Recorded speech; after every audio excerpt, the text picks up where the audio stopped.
오늘 본문의 말씀은 그 유명한 나인성 과부의 아들이 예수님 때문에 회복되고 다시 살아나는 그런 이야기를 적고 있습니다. 굉장히 참 파격적이고 충격적인 사건인데, 오늘 본문은 누가복음의 내용을 들여다보면 이 충격적인 내용을 굉장히 담담하게 그렇게 기술을 하고 있다는 사실을 우리가 알 수 있습니다.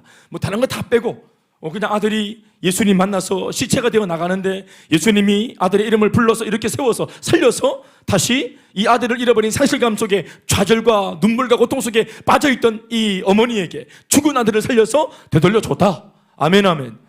사실은 굉장히 충격적인 사건이잖아요.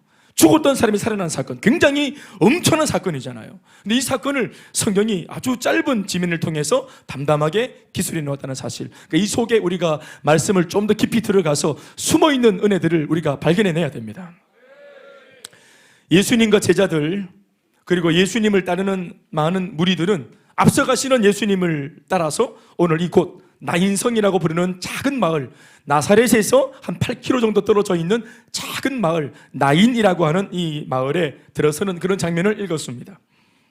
오늘 본문을 시작하는 첫 단어는 11절에 그 후에라고 이렇게 적혀 있죠. 때와 시기를 말해주는 그런 단어죠. 11절 말씀에 어떻게 열립니까? 말씀이 그 후에, 따라합시다. 그 후에.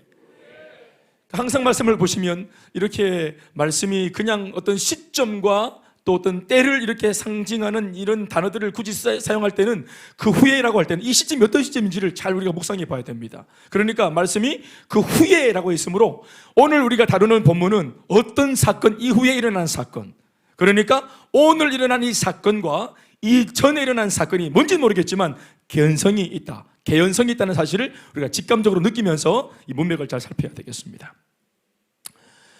그 전 사건, 그것은 우리가 잘 아는 그 사건도 참 유명한 바로 그 백부장 하인의 병이 회복되어진 사건이었습니다. 오늘 우리가 이 사건의 내용을 다 깊이 있게 다룰 필요는 없겠지만 이 사건, 이전에 있었던 사건의 결론은 짚고 넘어가 보겠습니다. 그 사건의 결론을 내신 분은 예수님이신데요, 예수님은 그 사건의 결론을 이 말씀으로 정리하셨습니다. 우리가 읽진 않았지만 앞서 있는 본문 9절의 말씀입니다. 이전의 사건의 결론, 예수께서 들으시고 그를 놀랍게 여겨 돌이키사 따르는 무리에게 이르시되 내가 너희에게 이르노니 이스라엘 중에서도 이만한 믿음은 만나보지 못했다. 그러니까 이전에 어떤 사건이 있었는가? 예수님이 지금 어떤 사람을 만났는데 백부장입니다. 백부장의 하인을 낫게 해주는 이 사건에 백부장 하인이 회복되었다. 이거보다 중요한 것은 백부장 하인의 주인 되는 백부장의 믿음. 아멘, 아멘. 백부장의 믿음을 보시면서 한 번도 보지 못한 이스라엘 중에서도 최고의 믿음을 가진 믿음의 소유자를 내가 발견했다, 만났다, 이렇게 말씀하신 내용이었습니다. 그러니까 최고의 믿음의 소유자, 믿음이라는 것은 이런 것이야. 앞으로 예수를 믿으려면 누구든지 이렇게 믿어야 된다 하는 그 본보기가 되어준 백부장의 믿음, 이야기가 적혀 있었던 것이에요. 이스라엘 중에서 이만한 믿음을 만나보지 못했다 할 정도로 가장 온전해 보이는 믿음을 보여주었던 주인인 백부장을 통해 그의 하인이었던 그 인물의 종암병이 회복되어지는 강력한 생명의 역사를 경험한 사건, 그것이 오늘 사건 이전에 있었던 사건입니다. 강력한 믿음 때문에 즉각적으로 문제가 회복되어지는 사건이죠. 그러니 이 사건 이후로 지금 나인성에 들어서고 있는 예수님의 무리들 안에는 영적인 생명력으로 충만한 형편이 아닐 수가 없습니다. 왜 그렇습니까? 기적을 맛봤잖아요. 놀라운 믿음을 봤잖아요. 믿음의 진수를 경험했지 않습니까? 그러니까 그 사건을 함께 목도했던 예수님 이후에 이 옆에 있었던 많은 제자들과 무리들은 이 사건, 이전에 있었던 사건을 보면서 지금 믿음이 충만해졌고 성령이 충만해졌고 또 기분도 좋아졌고 의기양양해졌고 선의감이 충만해져 있습니다. 그 사건 때문에, 그 사건 속에서 기적을 경험했죠. 백부장의 하인이 회복되어지는 승리를 경험했죠. 할 수 있다, 될 수 있다, 살아날 수 있다 하는 강한 긍정의 에너지가 예수님을 따르는 모든 이들의 마음속에 충만했을 것입니다. 예수님의 행렬 안에는 지금 생명력이 충만합니다. 그러나 예수님의 생각이 뭐냐 하면 이것을 그냥 참 좋은 무드가 만들어졌을 때 묵상만 하고 있을 것인가? 은혜로운 무드가 만들어졌을 때 이걸 그냥 곱씹으면서 우리끼리 그냥 자화자찬만 하고 있을 것인가 하는 것이었습니다. 그것이 아니라는 겁니다. 예수님의 생각이 뭔가 하면 이처럼 오늘처럼 생명력이 충만할 때 이 생명의 힘이 필요한 곳에다가 이 생명의 에너지를 정작 잘 써먹어야 한다는 것입니다. 올라섰을 때 필요한 곳에다가 써먹어야 된다는 것이죠. 그래서 이 사건으로 한껏 끌어올린 복음의 생명력을 들고 그 후에 하시면서 나인성으로 찾아오신 것입니다. 우리도 이처럼 오늘 이 사건처럼 예수님의 결정처럼 이 전과 그 후를 잘 구별하고 또 잘 활용할 수 있는 성도, 또 그런 교회, 그런 사역자 되어야 될 줄 믿습니다. 은근히 여기에 성공적인 사역에 신의 한 수, 비밀이 적혀 있습니다. 은혜를 받으면 은혜가 올라오잖아요. 기적을 경험하면 충만해지잖아요.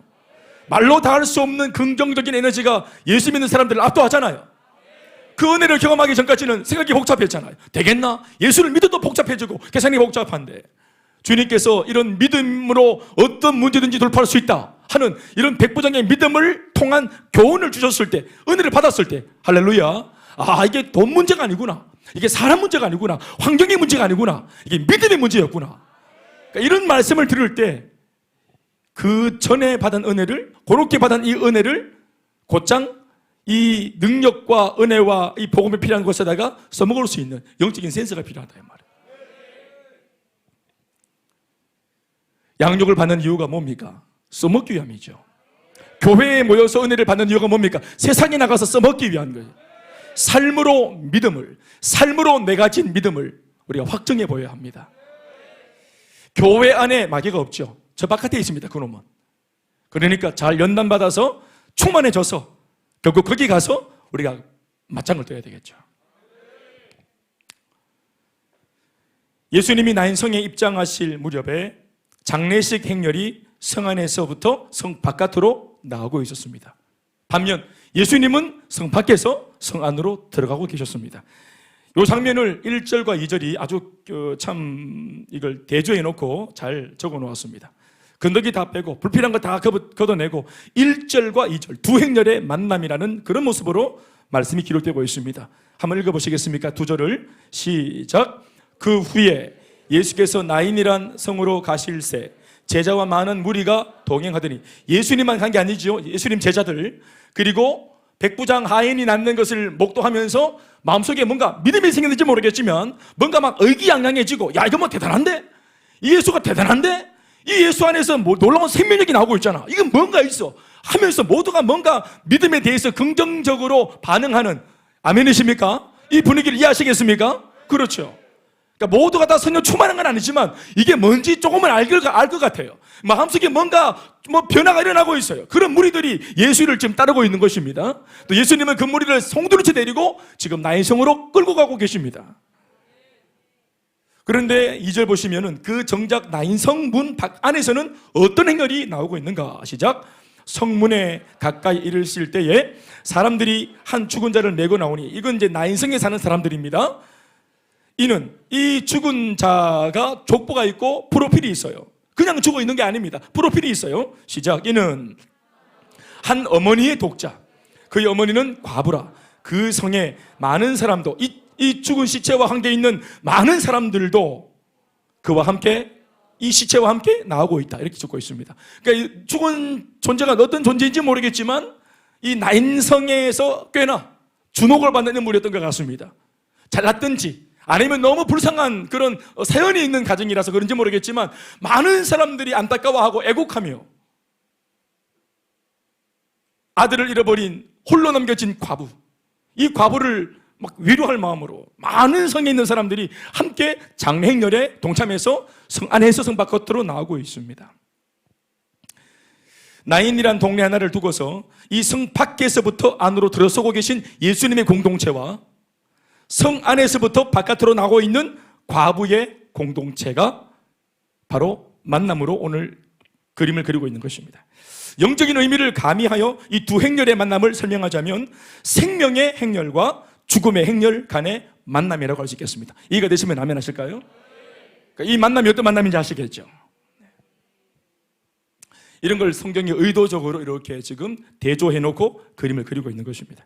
원래 이 과부가 살고 있고 이 장래 행렬들이 살고 있는 그들의 동네, 그 성 이름 나인 성, 나인이란 마을, 이 나인이란 이름의 본뜻은 히브리어로 나인, 나임이라 그럽니다.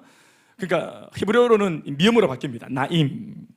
뜻이 뭐냐 하면 기쁨 그리고 즐거움이란 뜻입니다. 그러니까 누군가가 애초에 이 성을 지을 때, 이름을 지을 때 이 성에서는 좀 즐거워보자, 여기서 사는 사람들 좀 행복해보자, 좀 신나보자, 좀 잘 살아보자, 이런 뜻으로 잘 살고자 하는 뜻을 담은 그런 이름의 마을이었습니다. 잘 살아보세요, 잘 살아보세요, 행복해보세요, 그런 동네입니다.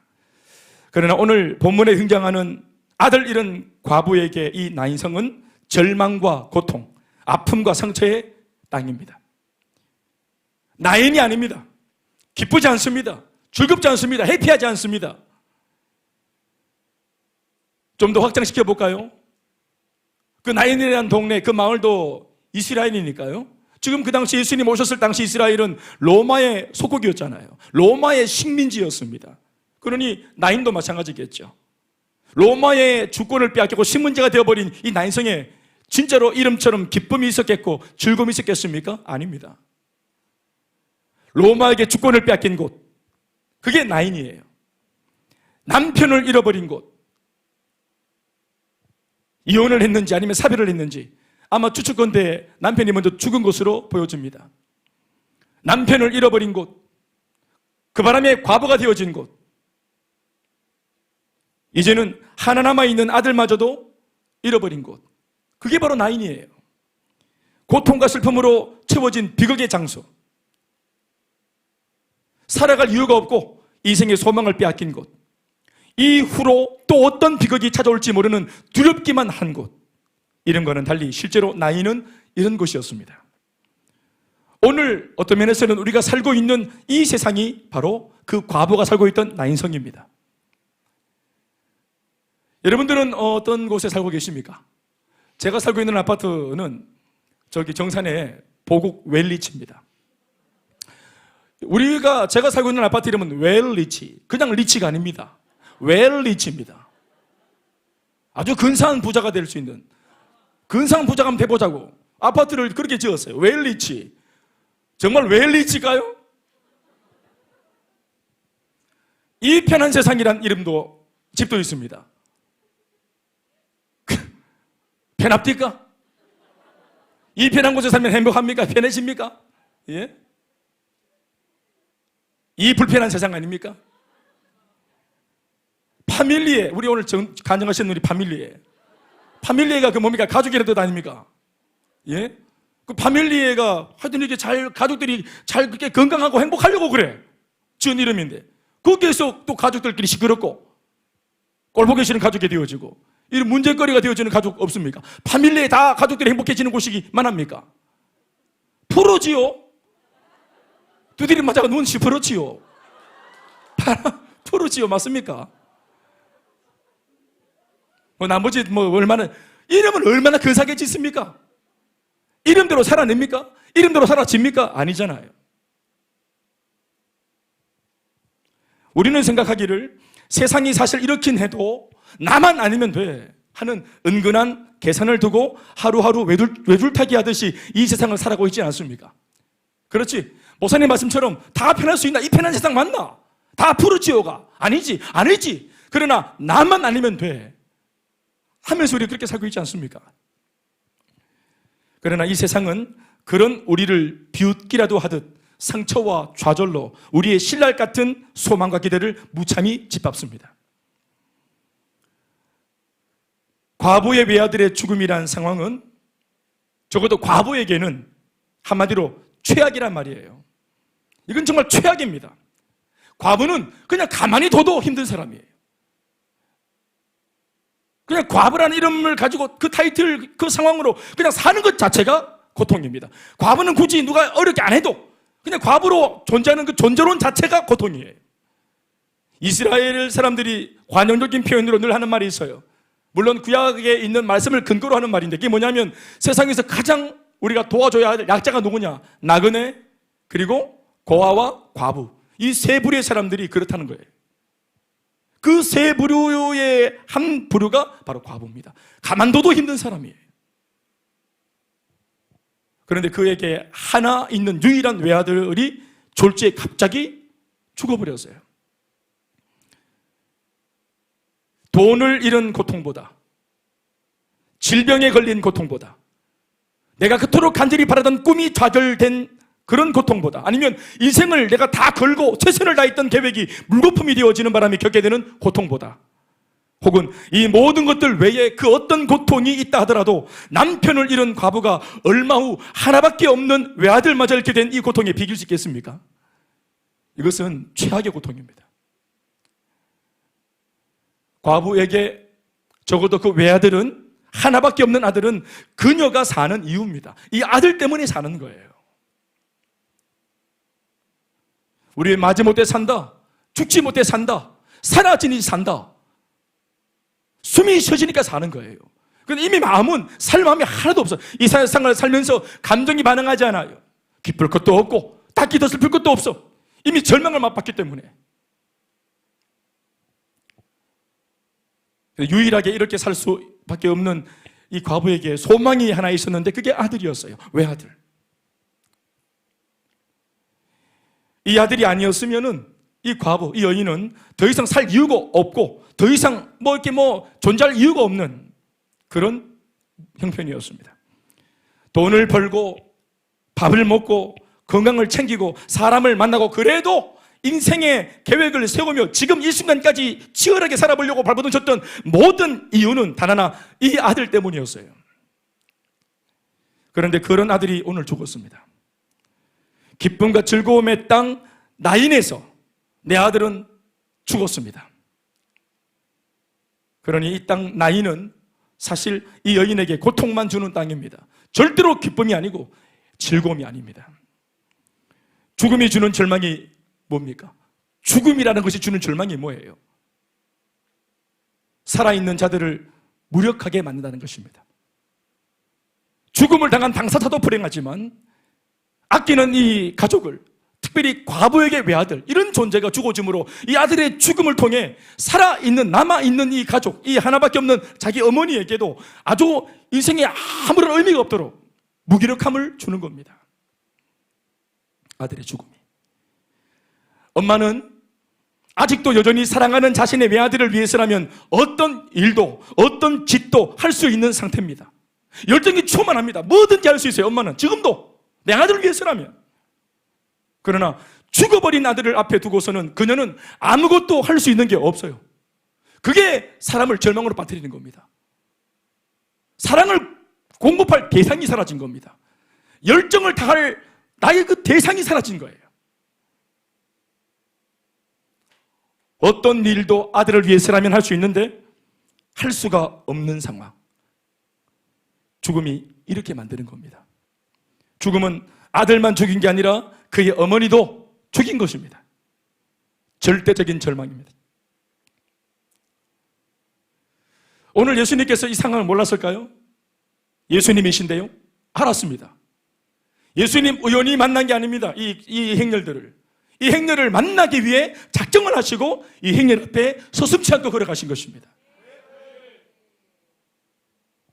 그리고 말씀해 보시면 아시겠지만 저 14절 말씀 보시겠습니까? 13절은 잠시 킵해놓고 14절을 보시면 예수님이 이 장례 행렬에게 행하는 말씀과 태도를 잘 주의해 보십시오. 가까이 가서 그 관에 손을 대시니 이렇게 말하고 있습니다. 사실은 여러분 다 아시겠지만 유대의 장례 풍습은 이제 관에 사람을 넣고 시신을 움직이고 이런 행태가 아닙니다. 예수님의 장례도 그랬지만 시신을 관에 다 넣어서 밀봉하지 않습니다. 여기서 말하는 관이라고 하는 것은 들것을 말하는 거예요. 들것을. 그러니까 들것 위에다가 이 방금 죽은 이 청년의 시신을 올려놓고 세마포로 싸서 그리고 들고 가고 있는 겁니다.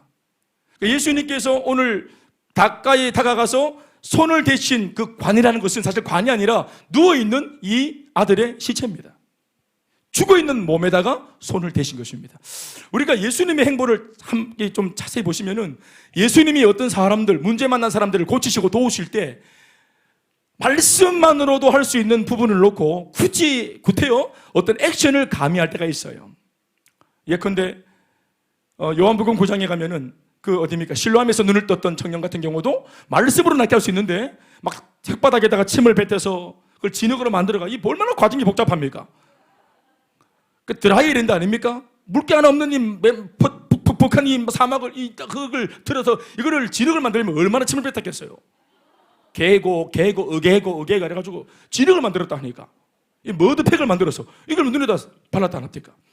그 바르고 걸어가는 중에 또 막 부끄러워서 막 왜 내 얼굴에 침을 뱉어서 진흙을 발라서 하고 이 얼마나 과정이 복잡하나. 이 모든 과정 속에 다 의미가 있어요. 이런 것들은 나중에 다음에 하겠습니다.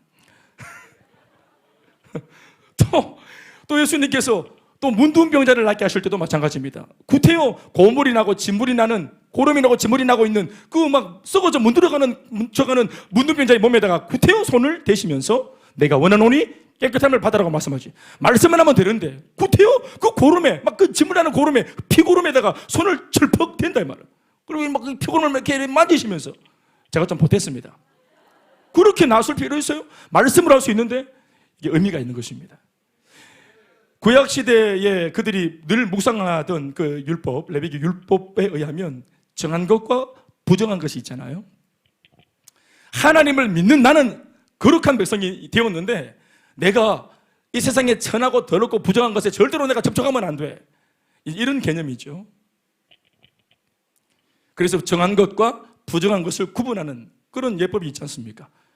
절대로 부정한 것은 손대면 안 된다. 접촉하면 안 된다. 뭐 이런 것들이 있죠. 예수님께서 그런데 이것을 말씀이신 분이 직접 오셔서 그걸 금하신 분이 직접 오늘 사람의 시체에다가 소위 율법에서는 부정하다고 예시를 그렇게 구체적으로 드러놓았던 시체에다가 손을 일부러 대셨습니다. 할렐루야. 심오한 그런 영적인 의미가 있다고 믿습니다.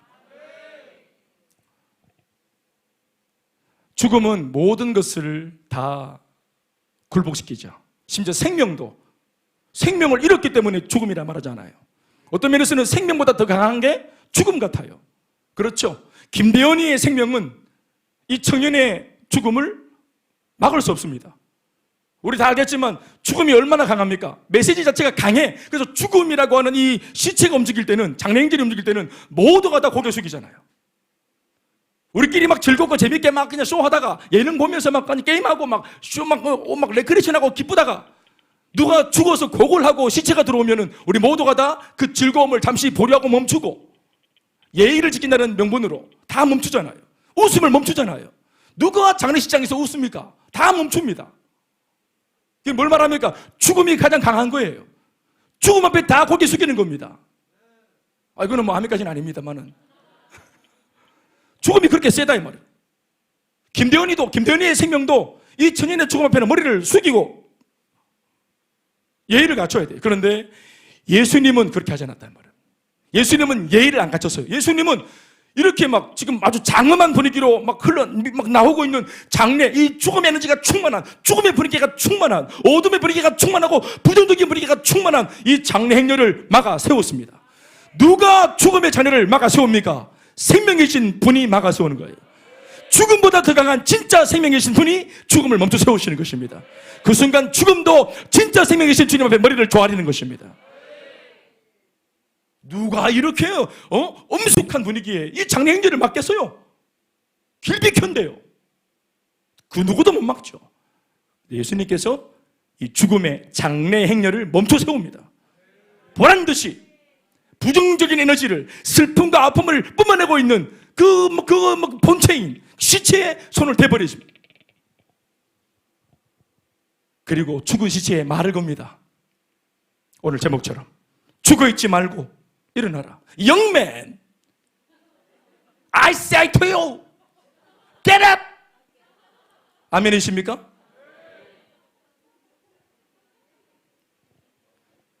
여러분들은 뭐가 충격적입니까? 저는 시체에 말을 건다는 게 충격적이에요. 죽어있는 시체에게 말을 건다는 게 충격적이에요. 이거 그냥 산에 가서 무덤가에서 넋두리 하듯 엄마 와서 내 와서 이런 게 아닙니다. 일어나라는 거예요. 죽어있지 말라는 거예요. 죽어있는 꼴을 못 본다. 생명 계신 주님이. 어디 함부로 막 죽어있노? 어디 함부로 막 좌절해 있노? 어디 함부로 이렇게 막 예수 믿으면서 부정적이고? 어디 설교사님 막 졸고 있노? 자연스럽게 일어나는 부정적인 거, 자연스럽게 일어나는 내 속에 있는 그런 부정적인 메시지들, 어디 그 예수 믿는 사람이 그렇게 거기에 쫓아가면서 순응합니까? 불순종의 마음들, 대적하는 마음들, 은밀한 마음들, 세속의 마음들, 하나님의 말씀이 그래봤자 하면서 은근히 무시하는 마음들, 이런 마음들이 발전시키고 내 속에 계속 꽃을 피우도록, 열매 맺도록 왜 그걸 두냐 말입니다. 멈춰 세워야 된다. 멈춰 세워야 돼요. 지금 우리 마음속에 있는 모든 부정적인 생각들을 향해서 우리 주님께서 손을 대시며 말씀하십니다. 멈춰서라고. 그만하라고. 하나님의 사람 그렇게 하는 거 아니라, 하나님의 사람 이렇게 막 누워있고 막 이렇게 죽어있고 하는 거 아니라. 이 말씀 얼마나 감사한 거예요. 바울도 돌맞아가 루스드라에서 1차 전도여행 갔다가 성문 막 1차 전도여행 때는 스킬이 없어. 열정만 있고. 그러니까 막 1차 전도여행 때 루스드라에 가서 막 문두 들고 들어서 막 복음을 막 전하다가 돌에 맞아가 죽어붙잖아요. 그 성경에 보면은 죽었다는 말은 안 나오지만 돌에 맞아가고 피투성이가 된 채로 성문 바깥으로 끌려나갔다 이렇게 되어 있습니다. 죽은 거예요. 시체가 되어서 끌려나갔는데 성령이 죽어있는 걸 못 보시죠. 성령은 죽어있는 걸 못 봐. 일단 성령은, 왜냐하면 성령이 일하시기 때문에. 성령도 일하시는데 어디 막 주의 종이 누워있는 거예요 이렇게. 그러니까 성령께서 일나라, 저 죽었는데 못 죽어! 어디 막 죽어있고 누워있고 일어나라 보다. 할 일이 태산 같은데. 사명자는 낙심하지 않습니다. 사명자는 막 함부로 못 죽습니다. 사명자 막 코로나 그렇게 하면 안 돼. 할렐루야. 일어나야 돼. 일어나야 돼. 벌떡 개덕. 벌떡 일어났대. 그러니까 바울도 벌떡 일어나자마자 피투성이가 된 채로 우리 같으면 바로 112 신고해버리지 않겠어요? 돌 맞았다고?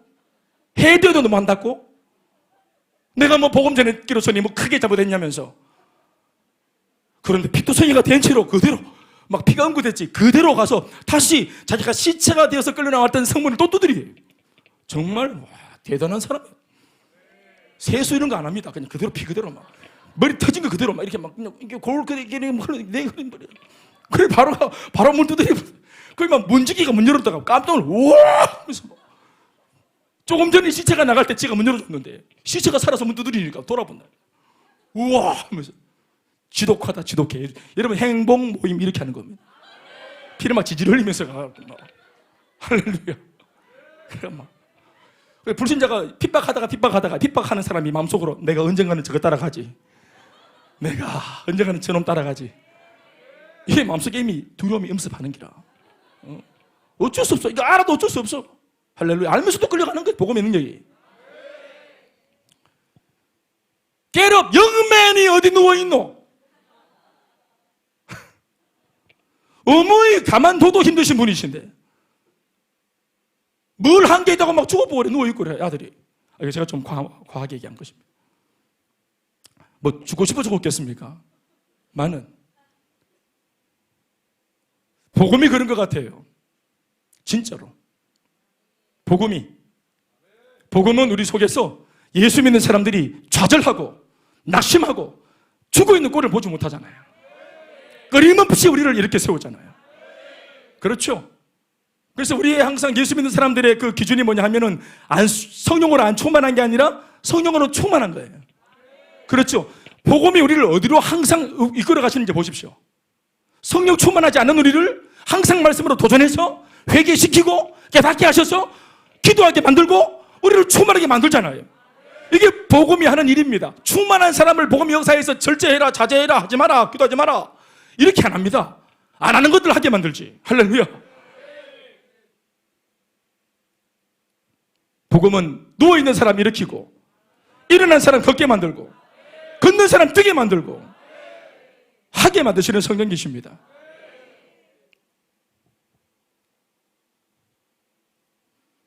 그래서 예수님이 이 시체를 바라볼 때, 이 아들의 죽음을 바라보실 때, 뭐 정하다, 부정하다, 율법으로 어떻다, 하나님 말씀의 가라사대 어떻다, 법에는 어떻다 이렇게 접근하지 않습니다. 이 전체를 바라보시는 예수님의 관전 포인트가 뭔지 아십니까? 불쌍하다는 것입니다. 옳고 그름으로 보는 것이 아니에요. 아들을 잃은 이 과부를 보실 때, 홀로 남은 이 어머니를 두고 죽을 때 아들이 제대로 눈 감았겠습니까? 그래서 죽음 때문에 생기비란 이 모자를 보시면서 주님의 하나의 마음은 뭐냐면은 불쌍하다는 것입니다.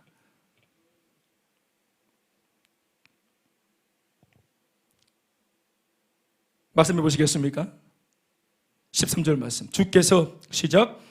주께서 과부를 보시고 불쌍히 여기사 울지 말라 하시고. 이게 문제 만난 사람을 바라보시는 주님의 모습입니다. 여러분 잘 보시면 알겠지만 이거는 이제 어떤 사건을 놓고 그 후의 사건이고 그 전의 사건을 제가 설명드렸습니다. 그 전의 사건에서 백부장의 하인이 예수님의 능력으로 회복되었던 그 회복의 원인이 뭐였어요? 백부장의 믿음 때문이었죠. 그러니까 믿음, 굉장한 믿음, 믿음에 대한 강조점이죠. 믿음이 이렇게 위대하다. 그러니까 너희들도 좀 믿어봐라. 그런데 오늘 이후에 곧장 일어났던 이 과부의 상황은 어떻습니까? 과부가 예수님을 요청했습니까? 과부가 예수님께 기도했습니까? 과부가 하나님께 아들 살려달라고 기도했습니까? 이런 것들은 아예 기도가 응답 안 될 것으로 알고 기도도 안 해. 못해요. 믿음을 보이고 이런 거 없습니다. 또 이런 상황에 예수님 찾아가셔서 믿느냐? 믿습니까? 이런 거 안 했습니다.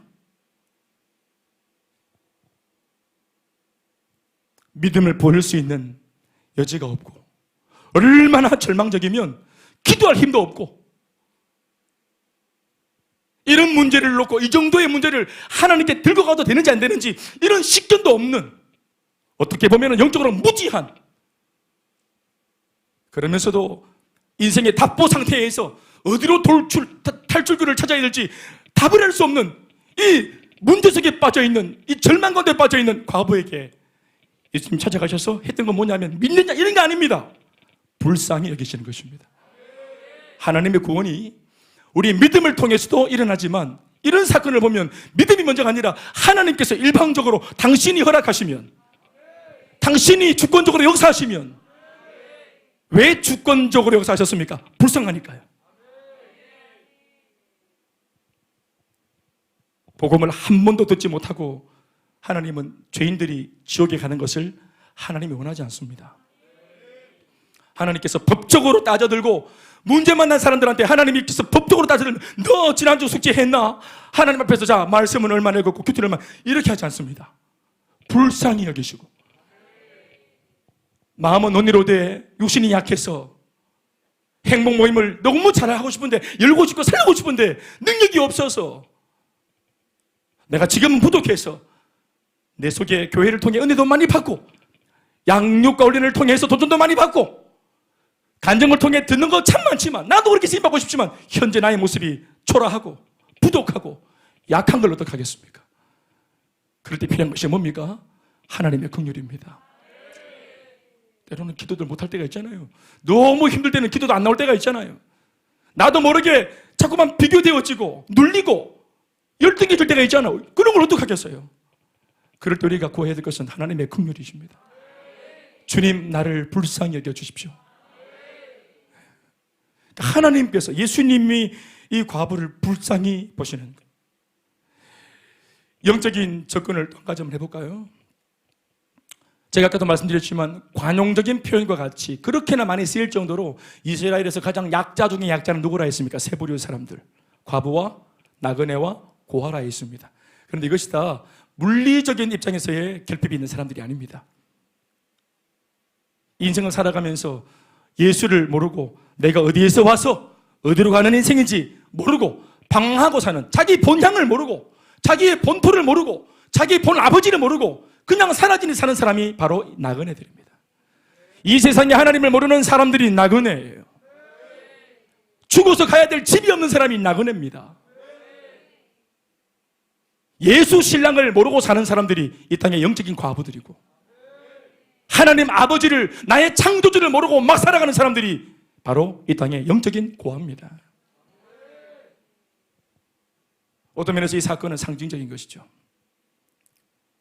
남편을 잃은, 아들을 잃은, 사면 초과에 놓여 있는 과부. 그러나 애초에는 잘 한번 살아보겠다고, 하나님 없이도 남편 힘 믿고, 하나님 없이도 아들 믿고, 잘난 아들 믿고, 공부 잘하는 아들 믿고, 똘똘한 아들 믿고, 나도 이 나인에서 새 출발해보겠다고 마음먹었던 이 여인의 꿈이 보란듯이 바닥에 곤두박질하는 것을 통해서 주님이 아니면 안 된다는 것을 가르치시는 것입니다.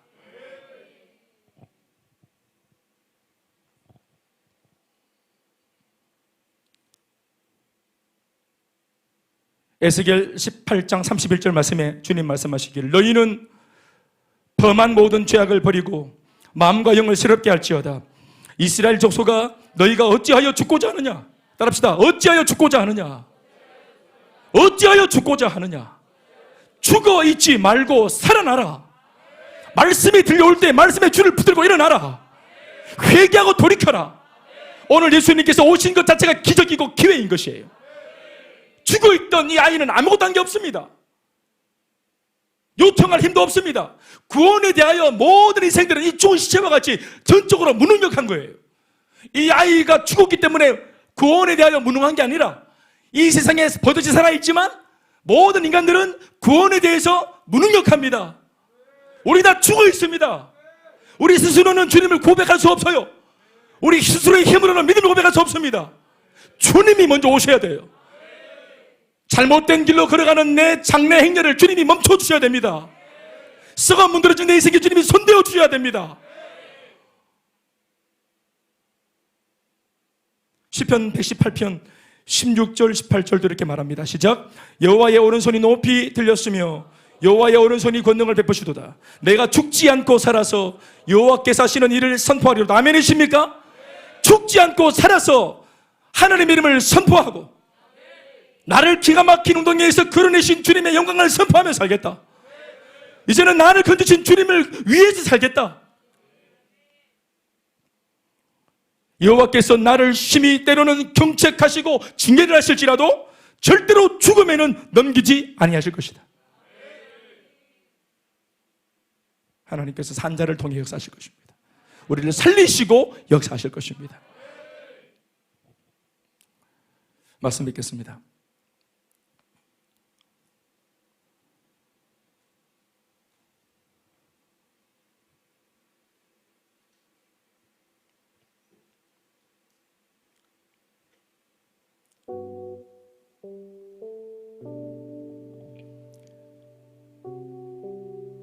우리를 창조하신 본연의 목적을 쫓아서 낙심해 있지 말고 좌절해 있지 말고 죽음의 고통과 이런 사탄의 권세가 우리를 잡아 족치고 잡아뜨리겠다면 어떻게 하겠어요? 문제를 주는 대적이 일어나 나를 애워싸고 잡아뜨리겠다면 어떻게 하겠어요?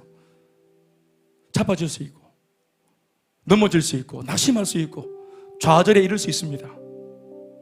하나님 살아계시니 미연에 방지해 주시면 더 좋겠지만 그러나 때로는 하나님께서 마귀가 우리를 잡아들이도록 우리가 시험에 들어 상하고 넘어지고 좌절하도록 어떤 면에서 이 과부가 남편을 잃도록 이 과부가 아들이 그렇게 죽어지도록 이것을 그냥 허용하실 때도 있어요. 그러나 하나님은 절대로 손해보시는 분이 아니십니다. 생명의 주관자가 되신 하나님께서 영광을 받으시고 우리의 모든 삶을 선한 쪽으로 긍휼하게 은혜를 베푸셔서 가장 좋은 방법으로 그렇게 걸어가실 줄로 믿으시기 바랍니다.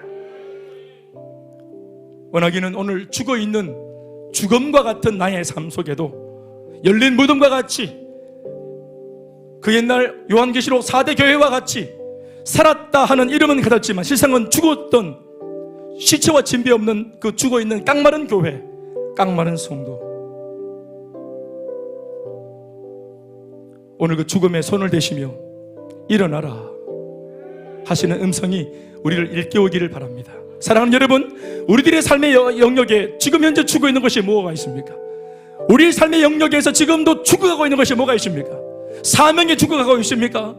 주를 향한 사랑이 죽어가고 있습니까? 하나님을 향한 우리의 믿음이, 헌신이 죽어가고 있습니까? 형제와 자매를 향한 사랑이 고갈되고 있습니까? 교회를 향한 사랑이, 그 애정이 지금 식어지고 있습니까? 내 가정을 향한 열정이 식어지고 있습니까? 사랑하는 여러분, 이렇게 세우십시오. 오늘 예배가 교회인 줄 알고 그 영적인 말씀의 플러그를 꽂고 새 영을 받아 다시 한번 힘차게 일어날 수 있는 저와 여러분 다 되시기를 주의 이름으로 축원합니다. 축원합니다. 영광의 임재 박수 하시겠습니다.